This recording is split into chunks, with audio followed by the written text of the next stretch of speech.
Hi, I'm Jane Rudolph. I'm Father Joe Glass. Welcome to Reel to Reel. One of these weeks we'll get it right. Monsignor's not with us. He's unable to be here tonight. We haven't been one big happy family in a long time, have we? I think since February, but who's been here week in and week out?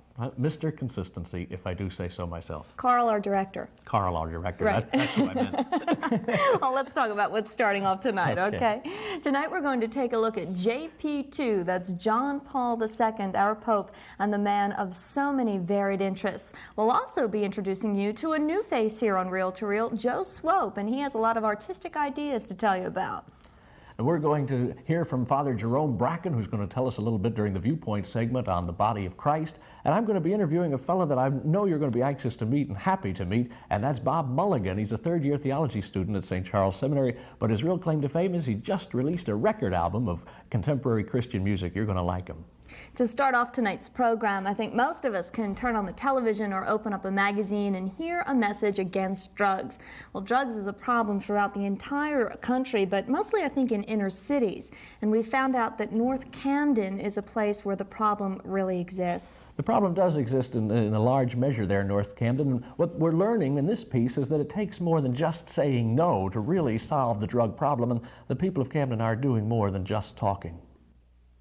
The dangers are by the very existence of the group. That in and of itself is a danger, because we can't sit here talking without the drug dealers knowing that the CCOP and its members are people from that neighborhood.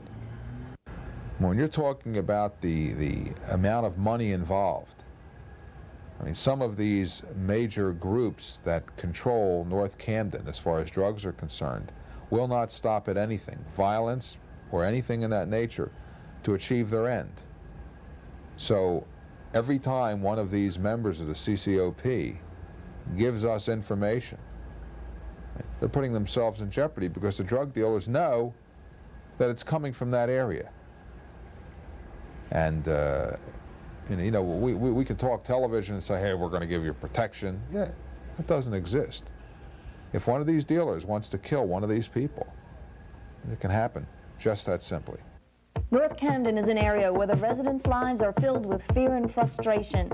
For years, this decaying section of the city of Camden has been plagued by an ever-growing drug problem. Abandoned houses and cars, violence and intimidation fill the streets here. After years of being victimized by dealers and users alike, the people of North Camden have been forced to fight back. That fight has taken the form of the CCOP, the Camden Churches Organizing Project. Since its inception in 1985, over 4,000 residents have worked with the CCOP to make Camden a better place to live. Its goals are to have drugs under control. I mean, no drugs in the streets. That the abandoned houses be either boarded up or demolished. That we get more police protection. And that if there's abandoned cars, they be removed, and to get the people in the community to better cooperate with the various things and work together. What we're doing in North Camden is we created a safe zone. The safe zone is an effort by the community in conjunction with the police and the city authorities to provide a zone around Holy Name School in which our children especially, but all of our residents might be able to live free from drugs and from all that the selling and buying of drugs implies, which means the violence, it means the abandoned cars, it means the fear of being approached by someone to force you to buy drugs or offer drugs to you. The safe zone that the CCOP is striving for around the Holy Name School is part of a larger drug enforcement plan being introduced by the state of New Jersey, the 1,000-foot rule. The 1,000-foot rule is part of the new comprehensive drug reform bill that was passed last year and signed by Governor Kane. And literally what it's done, it's given New Jersey law enforcement probably the strongest drug laws in the United States. And literally what it does is it says 1,000 feet from the jurisdictional boundaries of any school are to be drug-free. So in other words, you take a school in North Camden, and you take the jurisdictional boundaries, and that includes, you know, the schoolyard and everything else, and you mark 1,000 feet from there, and any drug sales that take place within 1,000 feet of that school, no matter what time of day or night that it takes place, will result in a mandatory incarceration. This type of drug reform bill is a start, but not an answer in itself. As always, it is up to the residents to do their part, and the CCOP is there. We're asking the members of the CCOP to keep us constantly aware of what's happening. That information has been forthcoming on a regular basis from the individual members. And as a result of that, we're sending out both uniform patrols through the auspices of the City of Camden and undercover narcotic officers through my office. And we're going directly to those areas that have been named, and we're trying to make substantial arrests. A month or 6 weeks ago, we did what we call sweeps. And we went down and we started sweeping off the major corners based upon information given to us by the CCOP. And we made in, I believe, 2 days, about 60 arrests of both drug sellers and drug users. Of the 60, 48 or 49 were from outside of the city of Camden. They came from as far south as Tappahannock, Virginia, and as far north as Roebling and Flemington, New Jersey, and all of the surrounding suburban communities, as well as the city of Camden. So, I mean, it's our estimation that the city of Camden, whether it be North Camden, South Camden, East, or Central, is a major drug distribution hub. It is an uphill battle for the members of the CCOP, one in which they face intimidation and violence every day. What is the ultimate fear that drives these people to continue their crusade? My greatest fear that I have is that people will become discouraged at our efforts to organize and to do something against drugs, and that they'll see this as just another feeble attempt that goes no place, and their hopes will be dashed, and it'll make it all the more difficult to organize them and get them together when we try to continue our fight against whatever the problems are in the community. My greatest fear is that it's getting worse every day, and if we don't do something about it now, it's going to continue, and a lot of people can't even walk around the streets anymore. We have, like, people shooting at each other. We have, even the druggies, they killed each other, but when they do this, bullets are going into other people's doors and windows, and, you know, people are really scared. Even to live inside their house, they're scared. I'm satisfied that the CCOP does stand a chance. The unfortunate thing that I have a problem with is that they need CCOPs in every city, in every village, in every borough, in every town in this country, because the drug problem is an insidious problem. It creeps into every aspect and every walk of life in this country. But these people in North Camden, the CCOP, they've taken it upon themselves to do something about it. That particular attitude must be adopted and taken throughout the country. It's making a difference here. We've now seen that there is a dramatic decrease in the movement of drugs in that area. But it's an everyday battle.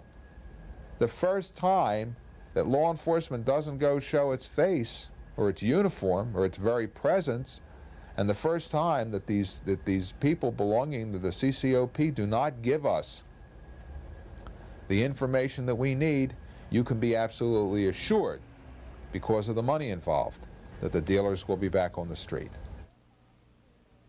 The CCOP has had 4,000 people involved at some time or another to get it off the ground. Well, it all starts with one person, and if you're that one person in your area, give us a call here at Real to Real. We'll put you in touch with the people who can give you all the information. Father Joe Glass is up next with a musical guest, so stay here.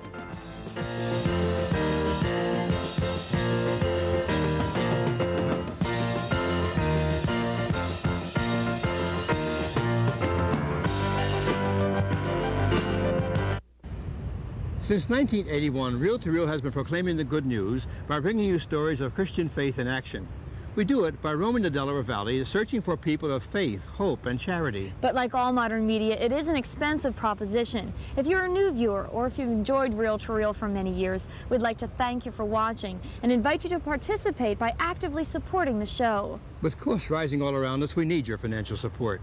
A donation of $5, $10, $20, or whatever you can send will help to keep us on the air. Send your contributions to Reel, 222 North 17th Street, room 907, Philadelphia, PA 19103. And thank you. 20 years ago, leukemia took the lives of enough people to fill a ballpark. But today, more people are surviving thanks to research by the Leukemia Society of America. Hi, I'm Gary Carter. Join the team that's striking out leukemia. The Leukemia Society of America. We're closing in on a killer.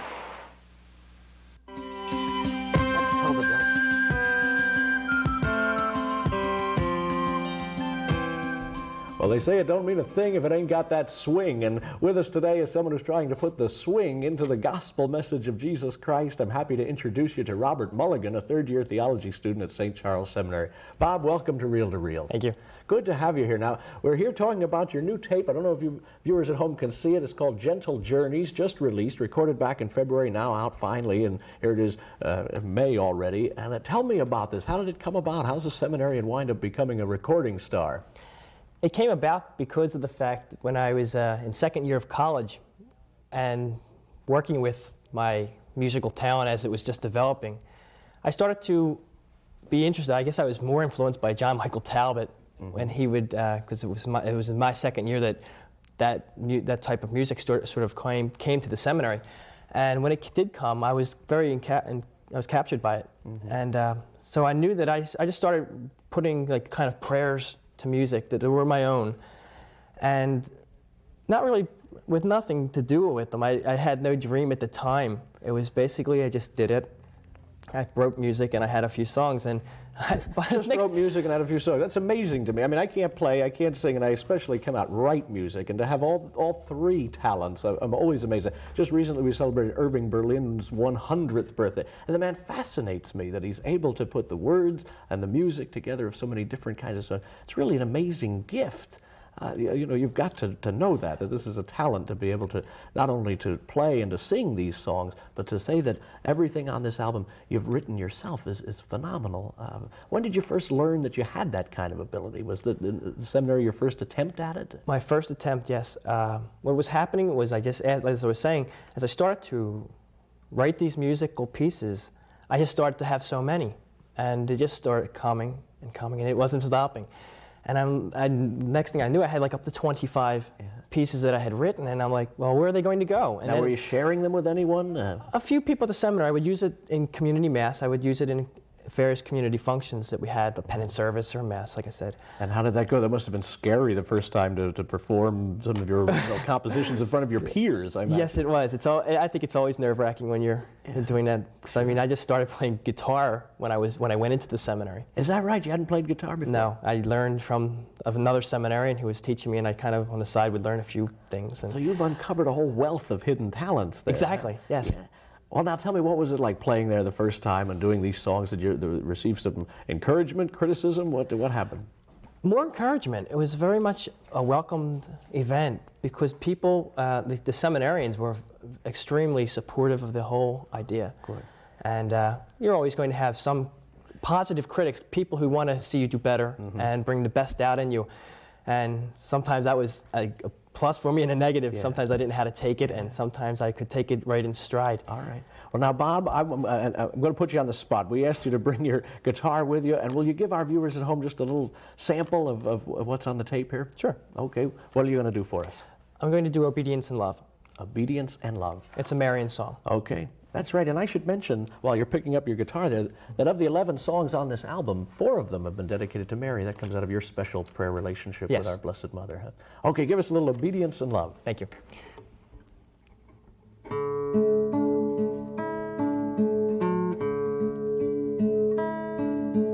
Gentle, gentle as the night, peaceful as the dawn,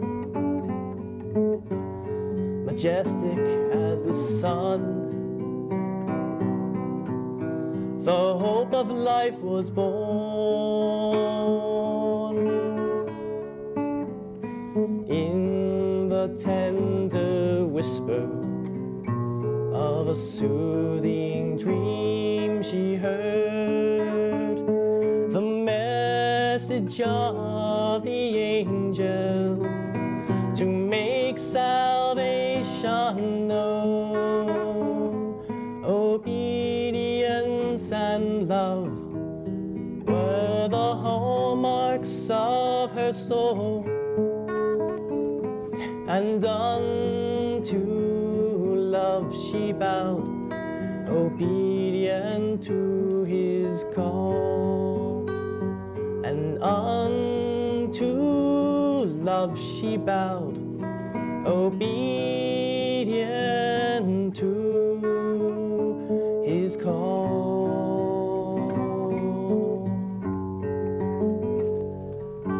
Super. Robert, thanks for being with us. Jane, you've got a tough act to follow. Take it away. Thank you, Father. No, I won't sing, but it's right. It is a tough act to follow. And it's evident that any artistic talent, such as singing and writing music, is an expression of not only the soul, but the body as well. Father Jerome Bracken is up now to talk about how faith is also an expression of the body.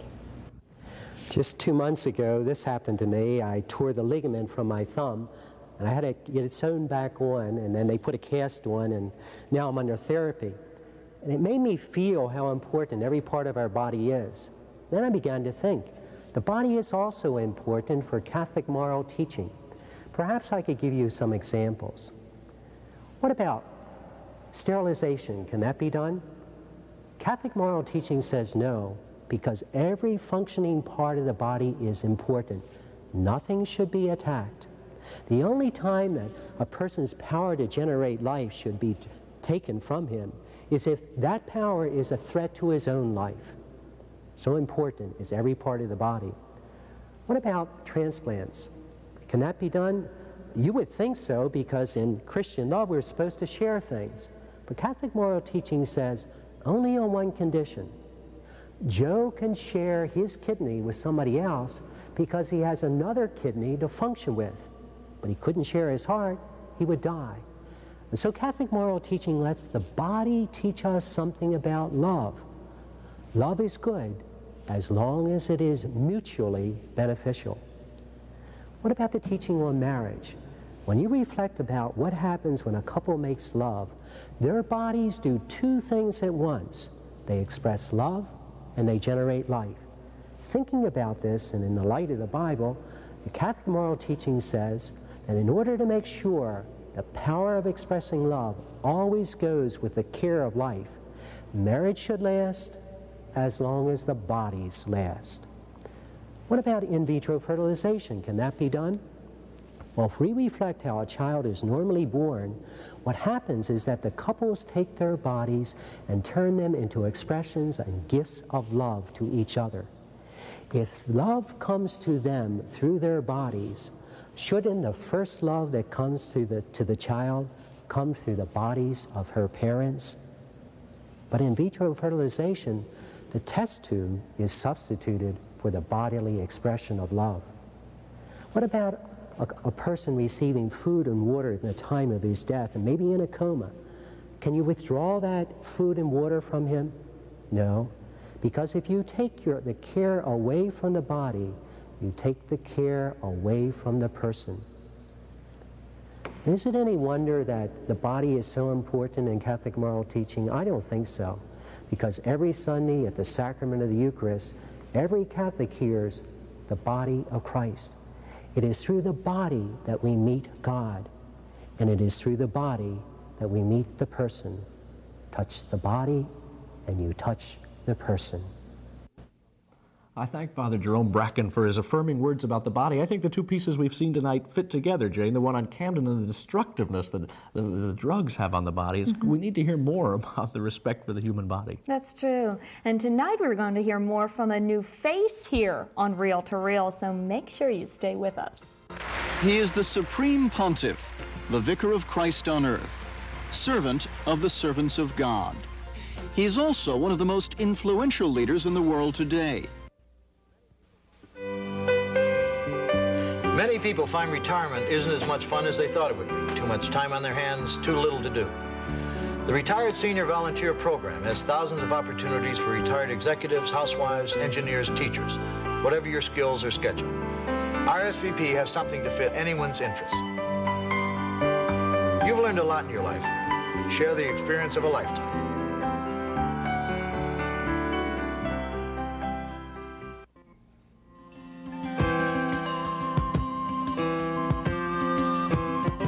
We welcome your comments and suggestions and encourage you to write to us at Reel to Reel, 222 North 17th Street, Room 907, Philadelphia, Pennsylvania, 19103, or call us during regular business hours at 215-668-9842.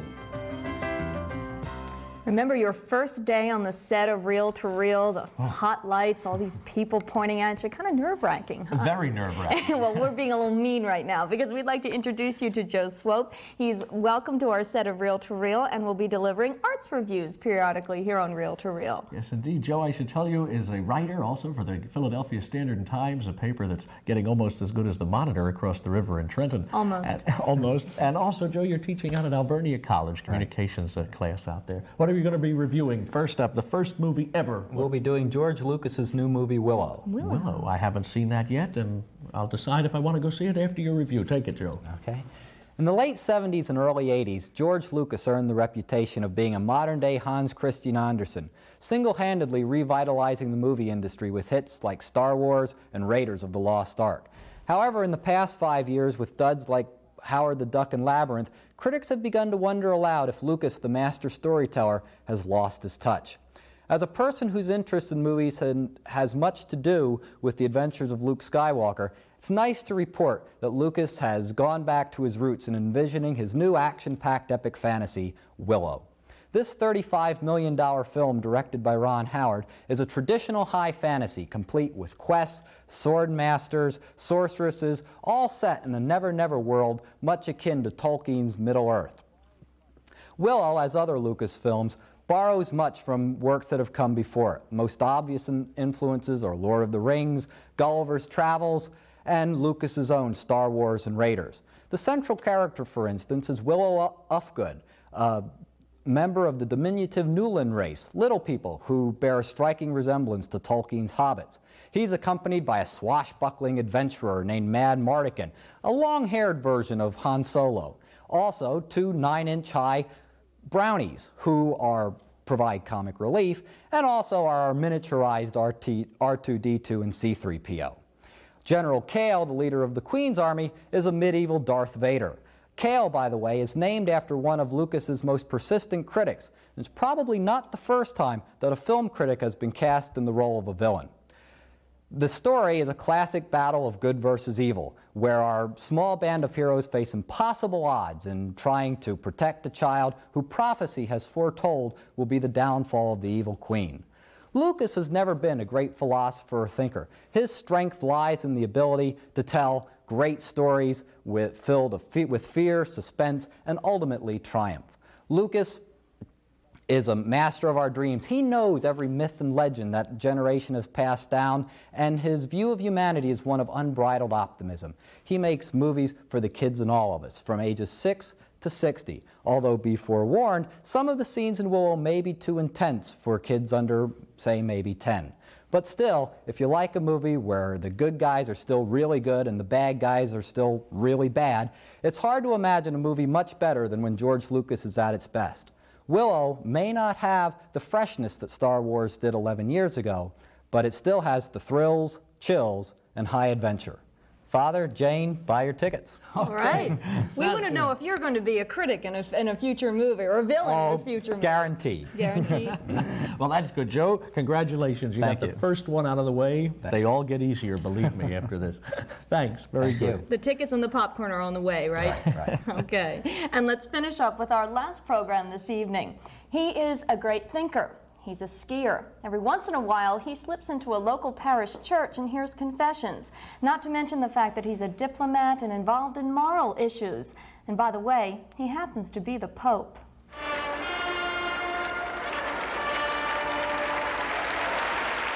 He is the Supreme Pontiff, the Vicar of Christ on earth, servant of the servants of God. He is also one of the most influential leaders in the world today, courted by presidents, looked to for guidance by countless millions. John Paul has used the pulpit of St. Peter like no pope before, a 20th century pastor striding across the world's television screens as Christ once walked the banks of the Galilee. I think he's a person who is not afraid to say exactly who he is, that he's the vicar of Christ on earth, that his role is to unite mankind behind a belief. I think he's just totally himself. And that's, to me, what good television is all about. It's when he's out among his flock that this pope is most at home. I, too, am a pilgrim, John Paul once said, and that's been the theme of his reign. He's visited 5 continents. The U.S. trip is his 36th in 9 years. Key political themes are woven through the fabric of his message. The danger of nuclear war, the evils of racism, the threat to human rights. At moments, he seems to despair for the world. The times are very, very dramatic. And I think he has a sense that unless the whole world works together, unless all people of goodwill join together, we mightn't even make it to the year 2000. On occasions, the Pope has taken a direct hand to maintain peace. In 1985, he brought together officials from Chile and Argentina, sitting them down to thrash out a navigation dispute that might have led to war. But more often, Vatican diplomats exert moral pressure.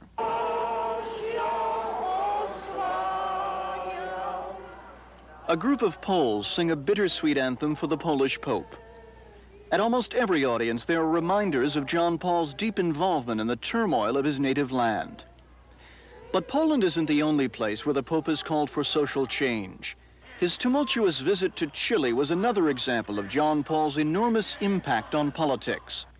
There and elsewhere, critics charge, the Pope trades spiritual teaching for domestic interference.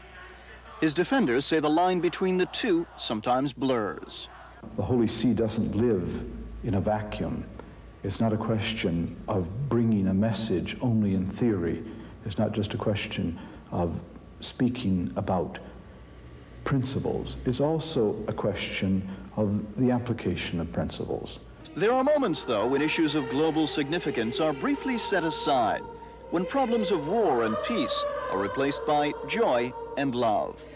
Even his critics agree John Paul is the populist Pope, a man who has brought the papacy to the people and had an impact far beyond the church. John Paul II, world leader, universal pastor, but also minister and priest.